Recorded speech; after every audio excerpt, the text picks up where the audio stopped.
começar o estudo desta noite com uma pergunta. Eu geralmente é assim que começo. A minha pergunta é simples. Tu ainda tens um bilhete de identidade? Vocês ainda têm um bilhete de identidade?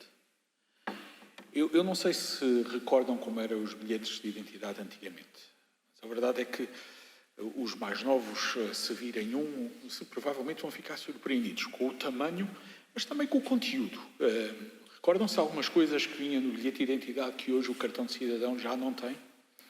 Eu tentei-me lembrar e houve pelo menos 3 coisas que eu creio que nós tínhamos no bilhete de identidade, que hoje em dia já não temos no cartão de cidadão.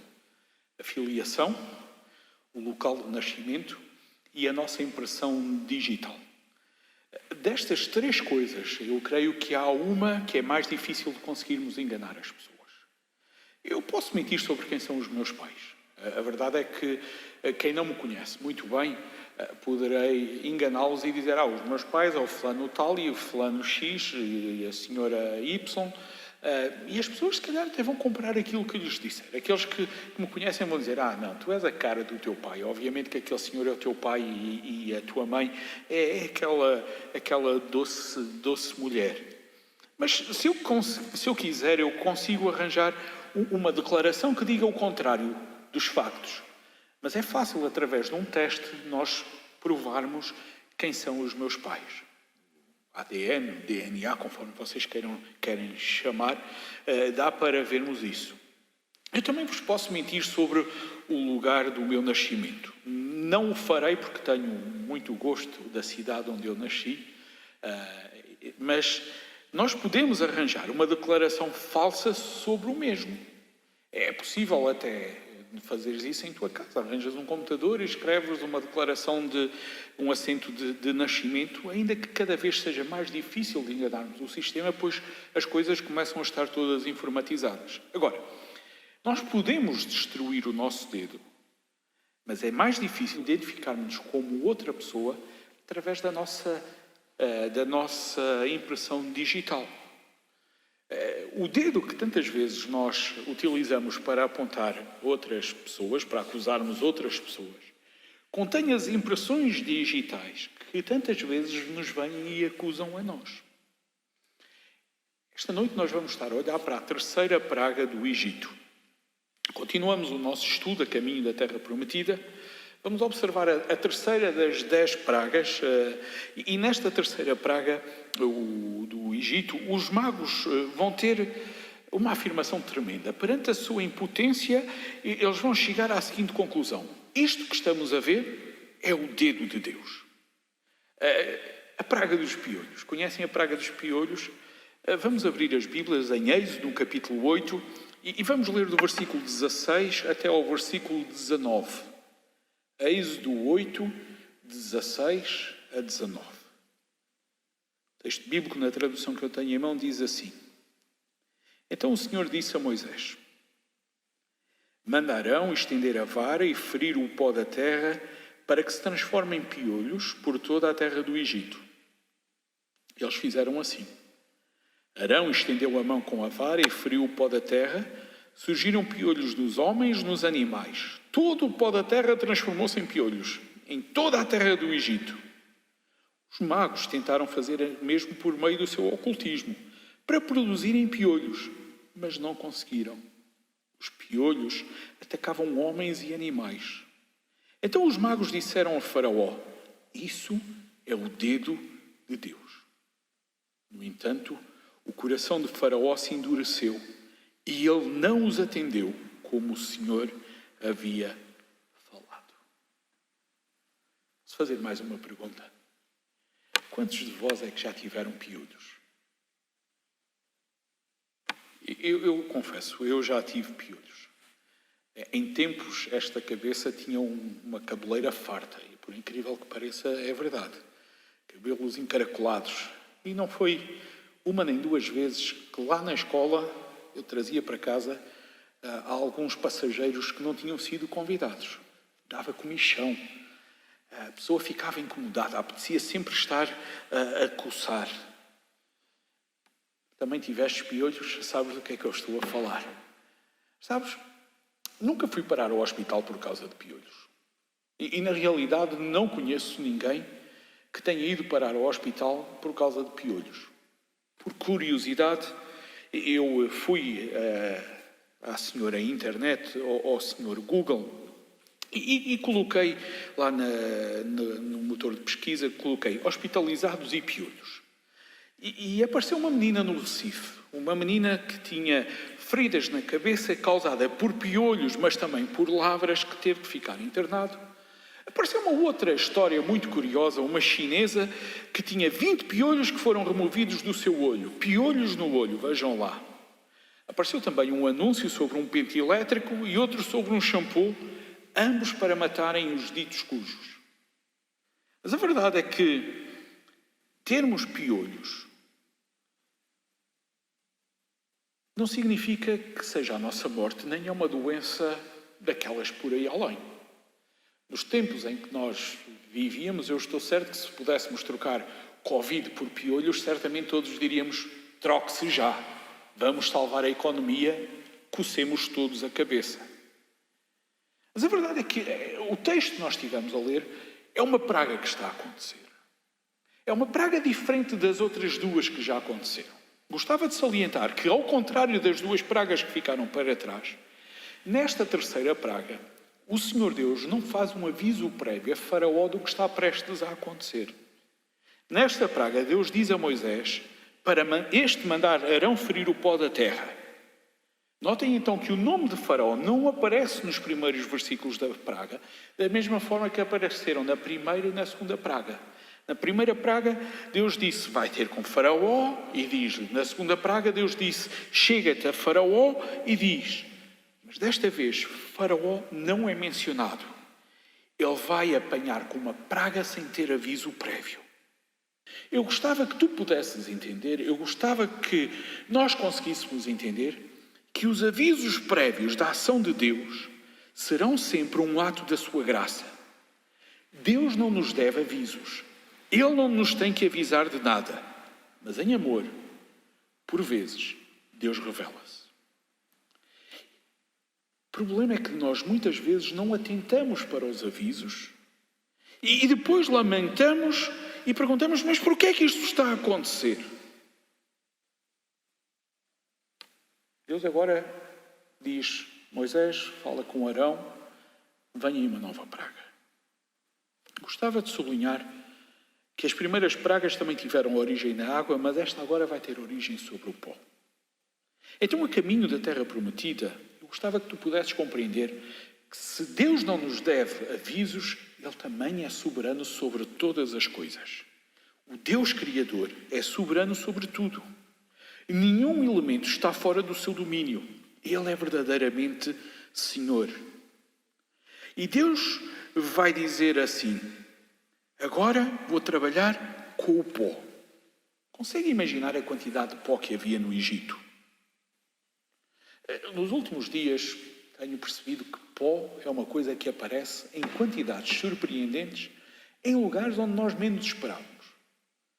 Eu vivo no meio de uma cidade, num terceiro andar, em que as janelas normalmente estão fechadas, mas a quantidade de pó que parece que aparece de uma semana para a outra é terrível.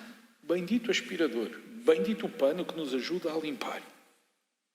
Mas conseguem imaginar a quantidade de pó que deveria haver no Egito? Entre todos os países para atacar usando o pó, provavelmente o Egito seria um dos países ideais para esta praga estar a acontecer, para Deus mostrar a sua grandeza através do pó. O pó vai se transformar em piolhos. O texto não menciona que é uma nova criação. O texto fala-nos de uma transformação. Moisés vai falar com Arão, Arão vai pegar na sua vara e com aquela vara ele vai ferir o pó. E, meus queridos, eu apenas consigo vos relatar o que o texto diz. Eu confesso que não consigo compreender o que é que significa ferir o pó. Provavelmente bater. Mas quando ele fere o pó, este pó, miraculosamente, vai se transformar em piolhos. Deus tem poder para nos surpreender. A caminho da terra prometida, Deus do nada consegue fazer tudo. Desde o início que Ele tem feito assim. Deus tem poder para fazer isso. Do nada fazer aparecer pó e do pó fazer vida. Não foi isso que aconteceu com a terra? Não foi isso que aconteceu com Adão? Então Deus mandou e as coisas aconteceram. No Egito Deus estava a mandar, Moisés e Arão obedecerem e as coisas vão acontecer. O versículo 17 diz-nos que quando Arão feriu o pó da terra, este transformou-se em piolhos. Nós podemos observar que homens e gado tinham piolhos. Só os egípcios. Não, o texto fala-nos homens. Os judeus e todos os que habitavam no Egito, todos os homens, todas as mulheres, grandes e pequenos, estavam com piolhos. Sabem, a preparação para este estudo, eu descobri que os egípcios foram um dos primeiros povos a terem o costume de tomar banho no rio por causa da higiene. Ao que parece, os egípcios tinham cuidado com a higiene. Ao ler sobre isso, realmente eu pus-me a pensar que é incrível que nos filmes que retratam o Egito, o faraó costuma trazer sempre uma roupa muito branca. Branca mais branca, não há.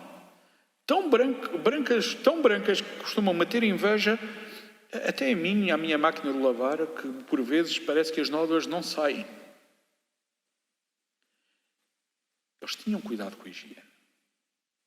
Mas eles também eram um povo muito religioso. Temos vindo a falar isso nas últimas semanas. Eles eram dos povos mais religiosos que havia então. Eram idólatras, rodeados por ídolos, rodeados por sacerdotes, diferentes ídolos, sacerdotes que atuavam com diferentes ídolos. Descobri também que geralmente os sacerdotes eram carecas porque consideravam que o piolho era nojento e se estivesse sobre a sua cabeça não lhes permitia entrarem em atos de adoração. Um sacerdote com piolhos não podia adorar e por causa disso eles optavam por ser carecas. Por trás de uma boa carecada estava um cuidado higiênico, mas também ao mesmo tempo o desejo que lhe permitia estar na presença de Deus. Então esta praga do piolho, eu creio que ela vai afetar a higiene cultural, mas também a cultura religiosa. Esta praga do piolho vai atacar o Egito naquele seu princípio de estar limpinho, mas também no princípio de estar limpinho para adorar os seus deuses. Agora, notem o pormenor. O texto diz-nos que não foram apenas os homens que ficaram com o piolho. O texto diz-nos que o gado também vai sofrer esta praga. E não é à toa, eu creio, que Moisés faz questão de escrever isso.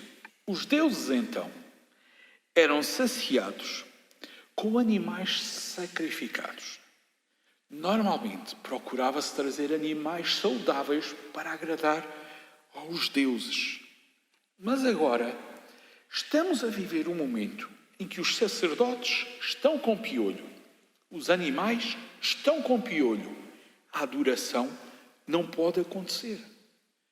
As cerimónias religiosas estavam a ser impedidas e aquilo era uma praga. Amados, se há coisa que nós percebemos hoje em dia é a praga não podermos estar juntos neste lugar a prestarmos cultos ao Senhor Deus. Eu não sei quanto tempo é que o efeito desta praga vai acontecer. Mas eu posso testemunhar que bastou um domingo sem estarmos juntos como igreja e eu já me estava a sentir mal. Nós só não tivemos a ceia um domingo. E já tive algumas pessoas a perguntarem quando é que vamos ter ceia. Eles estavam com uma praga que os impedia a adoração. O adorador e o objeto, o animal de consagração à adoração, estavam contaminados.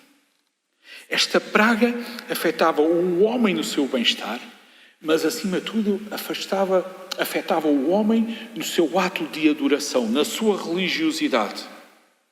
A gente diz, eram apenas piolhos, animaizinhos insignificantes que é preciso estarmos com cuidado para verificar e catar. É um vírus pequenino e insignificante. Mas como nos impede de fazer tanta coisa? E eles estavam a ter uma praga Um ataque e tanto. Faraó de novo vai chamar os seus magos. Pelo menos, olhando para o versículo 18, diz-nos o texto que os magos de Faraó tentaram fazer o mesmo por meio do seu ocultismo. Eu acho que a ousadia destes magos era uma coisa tremenda. Deus faz uma praga e eles venham e tentam imitar. Deus faz a segunda praga e eles venham e tentam imitar. Na realidade, já no início, Arão lançou a vara ao chão e eles vão e tentam imitar. E Deus vai permitindo que coisas vão acontecendo. Mas agora chegamos à terceira praga e eles tentam imitar, mas não conseguem. Não conseguem. Eles conseguiram transformar, ao que parece, a água em sangue, apesar de Deus ter dito que isso iria acontecer e que todas as águas iriam ser transformadas em sangue. Eles conseguiram fazer com que aparecessem rãs, apesar de Deus ter dito que isso iria acontecer e já estava a acontecer, mas agora eles não conseguiram dar vida ao pó. Os magos estavam a mostrar a sua incapacidade. O Deus que trabalhava junto com eles, que no caso seria o Deus Tote, não os estava a conseguir ajudar. O Deus mais sábio, o Deus dos magos, o Deus das magias, o Deus dos milagres, agora não conseguia atuar numa terra onde ele sempre parecia que tinha atuado. Tote falhou. E todo o Egito estava a ver isso. Todos tinham piolhos. E eles, perante aquela situação, eles param e o texto diz que eles vão falar com Faraó e dizem assim: isto é o dedo de Deus. Isto é o dedo de Deus. Uau! Que frase tremenda! Ao dizerem isto é o dedo de Deus, eles estão a dizer é algo que nós não conseguimos imitar. Ao dizerem que isto é o dedo de Deus, eles dizem é a obra que não dá para falsificar. Era o dedo de Deus. Era o dedo de Deus.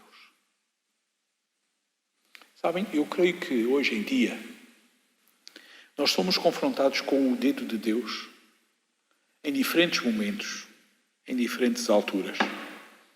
Nem sempre com pragas, mas Deus continua a agir no nosso meio. Ele está aqui, Ele está connosco e vai agindo. A sua impressão digital faz-se notar. Por vezes nós é que não a reconhecemos. Eu pergunto, será que tu hoje vistes o dedo de Deus em algum lugar? E por favor, vai para além do vírus. Há pessoas que dizem que isto é Deus a dar um castigo. Eu confesso, eu tenho alguma dificuldade com este princípio. Não sei se é de Deus ou não, a Bíblia não diz que seja, portanto Deus a mim não me disse nada pessoalmente. Mas uma coisa eu sei, o meu Deus é ativo e sei também que o meu Deus se faz notar nos nossos dias. Na realidade, na preparação do estudo eu pensei, olha, esta praga até que foi uma praga boa. Praga boa, como assim? Bem, é uma praga que tem origem em Deus. É uma aula prática de teologia em que mostram que Deus é superior e soberano sobre todos. É uma forma de afastar o povo da falsa adoração. Bendita praga é esta. Bendita praga é esta. Eu creio que Deus faz tudo muito bem. Até as pragas, quando elas vêm, Deus faz tudo muito bem. Faraó, no versículo 19, ele ouve os magos a dizerem assim: isto é o dedo de Deus. E quando Moisés ouve que Faraó estava a ouvir isso daqueles magos, ele entra por a sala dentro, faz um apelo, eles aceitam e deixam o povo ir e acabou-se aqui a história, certo? Infelizmente não. O texto diz-nos que Faraó se endureceu. Faraó se endureceu. Em 2 Timóteo, no capítulo 3, no versículo 8, nós lemos que Janes e Jambres, que muito provavelmente seriam os magos do Egito, resistiram a Moisés. Meus queridos, eles podiam ver o dedo de Deus, mas não se submeteram ao Deus do dedo. Eles podiam ver a ação do dedo de Deus, mas não se renderam ao Deus de dedo. Eles não souberam aproveitar a lição.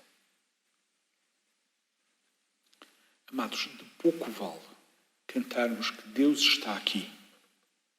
De pouco vale nós afirmarmos que Deus está aqui, termos a convicção e a compreensão que Deus está aqui, se nós resistirmos a Ele. Cuidado. Cuidado com o nosso coração. Cuidado com a forma como nós olhamos para a palavra de Deus, para a vontade de Deus. A nossa resistência jamais deve ser dada a Deus. Eu estou certo que se vos perguntasse a quem é que nós devemos resistir, vocês certamente iriam dizer, a Bíblia diz resistir ao diabo e ele fugirá de vós. Eu estou certo que alguns sabem Tiago 4,7 de cor. Pergunto, mas sabes o que é que diz Tiago 4,6? Sujeitai-vos, pois, a Deus. Resisti ao diabo e ele fugirá de vós. E nesta praga, isto é uma praga, porque eles estavam na presença de Deus a resistir a Deus. Eles tinham a oportunidade de se sujeitarem a Deus, mas optaram por resistir. Oh, amados, se tivermos que resistir, jamais seja a palavra de Deus. Jamais seja o Deus da palavra. Venha o seu reino, seja feita a sua vontade. Que seja esta a nossa oração. Que seja este o nosso pedido. Reina em nós. Se tu, Senhor, faça-se a tua vontade. 3 pragas a caminho da terra prometida. Na primeira, Deus ataca a água, ataca a cultura, ataca a agricultura, vai-se o sustento. Morrem os peixes, perde-se o pão nosso de cada dia. Na segunda praga, vêm as rãs, que não matam, mas são muitas, elas morrem, fica a cheirar mal, vai-se o conforto. Na terceira praga, vêm piolhos, que também não matam, mas moem, coçam. Vai-se a religiosidade, vai-se a higiene. O que elas têm em comum? O nosso Deus a agir sobre todos os falsos deuses, a destruir todas as falsas divindades, a mostrar que Ele é soberano, que Ele é Senhor. Em cada uma delas nós podemos observar, nós podemos aprender sobre quem Deus é. Deus está a mostrar o seu bilhete de identidade. Deus está a mostrar a sua identidade, mesmo a colocar a sua impressão digital. E Ele mostra-nos que Ele é Senhor, Ele mostra-nos que Ele é soberano, Ele mostra-nos que ninguém se compara a Ele, que Ele tudo pode, que Ele tudo faz. Mas eles resistiram. E tu e eu? De que forma nos vamos comportar com um Deus que está aqui?